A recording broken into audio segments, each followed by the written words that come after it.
തൊടുപുഴ ഉടുമ്പന്നൂർ പെരിങ്ങാശ്ശേരിയിൽ അനുജൻ ജ്യേഷ്ഠനെ കുത്തിക്കൊന്നു. പെരിങ്ങാശ്ശേരി ബൗണ്ടറി ഈന്തുകൽ രാജുവാണ് മരണമടഞ്ഞത്. അനുജൻ ബിജുവിനെ കരിമണ്ണൂർ പോലീസ് കസ്റ്റഡിയിലെടുത്തു. ഇന്നലെ വൈകിട്ട് 6 മണിയോടെ ഇവരുടെ വീടിനു സമീപം റോഡിൽ വെച്ചാണ് ആക്രമണം. രാജുവിനെ പിന്നിൽ നിന്ന് ബിജു കത്തികൊണ്ട് കുത്തുകയായിരുന്നുവെന്ന് പോലീസ് പറഞ്ഞു. പരിക്കേറ്റ രാജുവിനെ ആശുപത്രിയിൽ എത്തിച്ചെങ്കിലും ജീവൻ രക്ഷിക്കാനായില്ല. ശരീരത്തിൽ 10ലേറെ കുത്തേറ്റിട്ടുണ്ട്. കുടുംബ പ്രശ്നങ്ങളാണ് കാരണമെന്നാണ് നിഗമനം. സ്വത്ത് സംബന്ധമായ തർക്കം ഇരുവരും തമ്മിൽ ഉണ്ടായിരുന്നതായി ബന്ധുക്കൾ പോലീസിന് മൊഴി നൽകിയിട്ടുണ്ട്. കർഷകനാണ് മരിച്ച രാജു. മൃതദേഹം ജില്ലാ ആശുപത്രി മോർച്ചറിയിൽ സൂക്ഷിച്ചിരിക്കുന്നു. News bureau, Thodupuzha.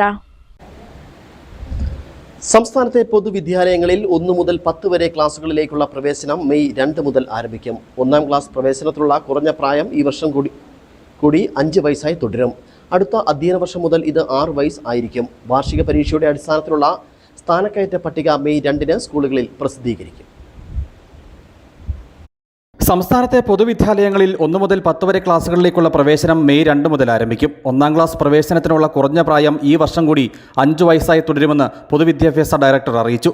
അടുത്ത അധ്യയന വർഷം മുതൽ ഇത് 6 വയസ്സായിരിക്കും. കേന്ദ്ര വിദ്യാഭ്യാസ അവകാശ നിയമം അനുസരിച്ച് 1-ാം ക്ലാസ് പ്രവേശനത്തിനുള്ള കുറഞ്ഞ പ്രായം 6 വയസ്സാണെങ്കിലും കേരള വിദ്യാഭ്യാസ ചട്ടം അനുസരിച്ചാണ് സംസ്ഥാനത്ത് 5 വയസ്സായി തുടരുന്നത്. വാർഷിക പരീക്ഷയുടെ അടിസ്ഥാനത്തിലുള്ള സ്ഥാനക്കയറ്റ പട്ടിക മെയ് 2-ന് സ്കൂളുകളിൽ പ്രസിദ്ധീകരിക്കും.